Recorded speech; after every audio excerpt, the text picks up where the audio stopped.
I want to remind everyone watching on Facebook Live that we are with Ray and Amy Kurzweil. Just came off their keynote. Now, you referenced technology and telling stories about technology of 2035. Well, what does that actually look like? Well, this is where he's like, okay, here it goes. Tap into the script.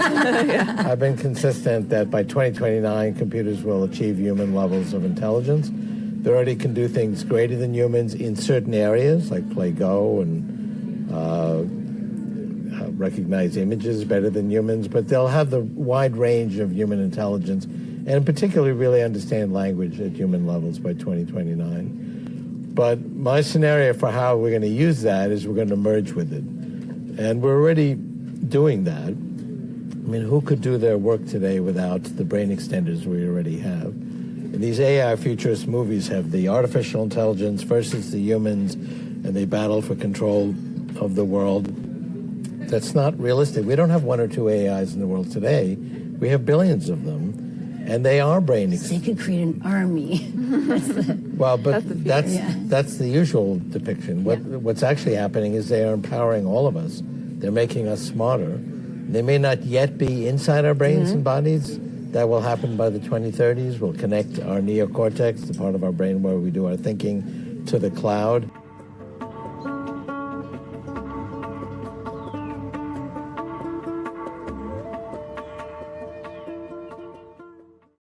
You will own nothing and be happy about it. In fact, you might not even own your own body. Your mind and consciousness might be synonymous with an AI that is synchronized through the cloud. Is that the overall goal for the 22nd century and beyond?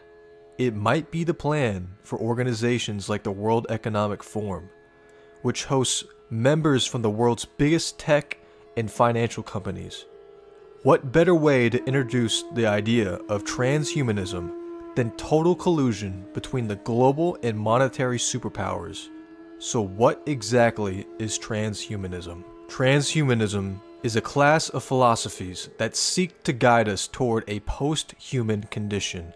In broad terms, transhumanism is the philosophy and science of using technology to transcend the physical, mental, and psychological limitations of humanity.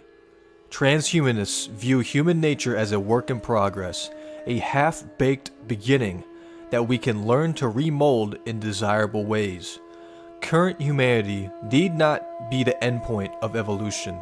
Transhumanists hope that by a responsible use of science, technology, and other rational means, we shall eventually manage to become post-human, beings with greater capacities than present human beings have. Transhumanism isn't this new philosophy that has just been brought about within the past couple decades. People are usually astonished to hear that transhumanism is a solidly established bona fide social movement that has existed for more than half a century, since the beginning of computers. It has been supported by magazines, technical journalists, news organizations, international conferences, and dozens of celebrities that we all recognize. The end goal for the transhumanism movement might be total control. Because in the end, how can someone even be in opposition to this global subordination when they don't even have the governance of their own mind? To these elitists, the computers and AI they have programmed themselves are smarter than you.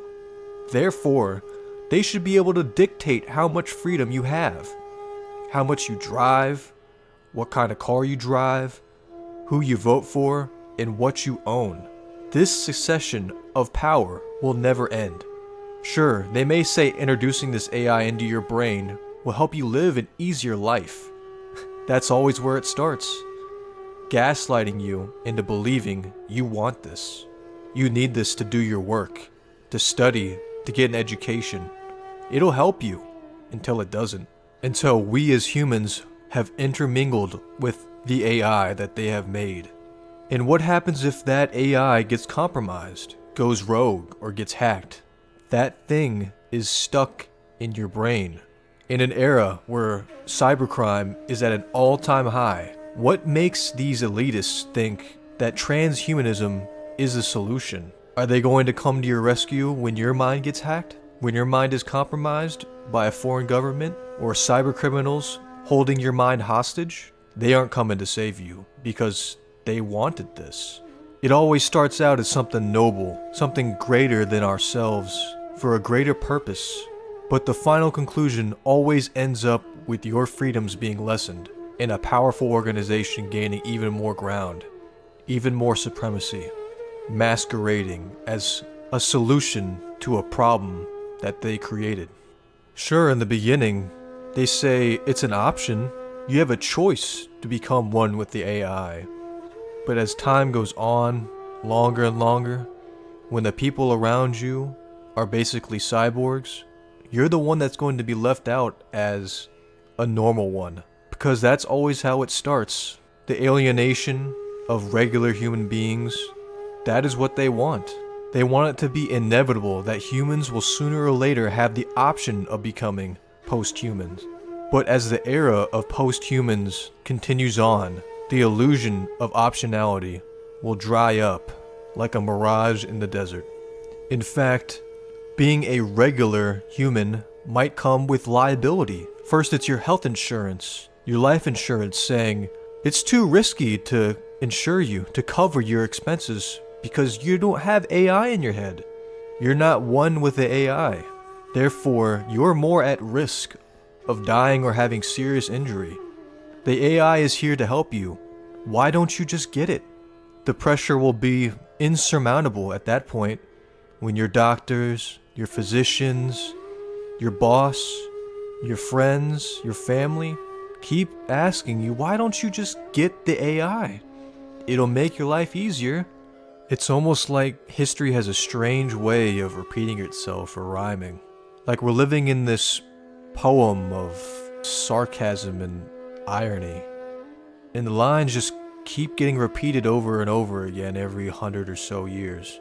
It could be an analogy to how Hollywood can't think of new ideas anymore. It's just the same concepts, same remasters of the same ideas repeated over and over again. It's just the technology and graphics are getting better. But the question is, are we going to reject this movie? Are we going to rewatch this edition of this movie again for the 10th time? Only time will tell. But what do you think of this whole transhumanism movement? Do you think it's all connected to the Great Reset, as they call it?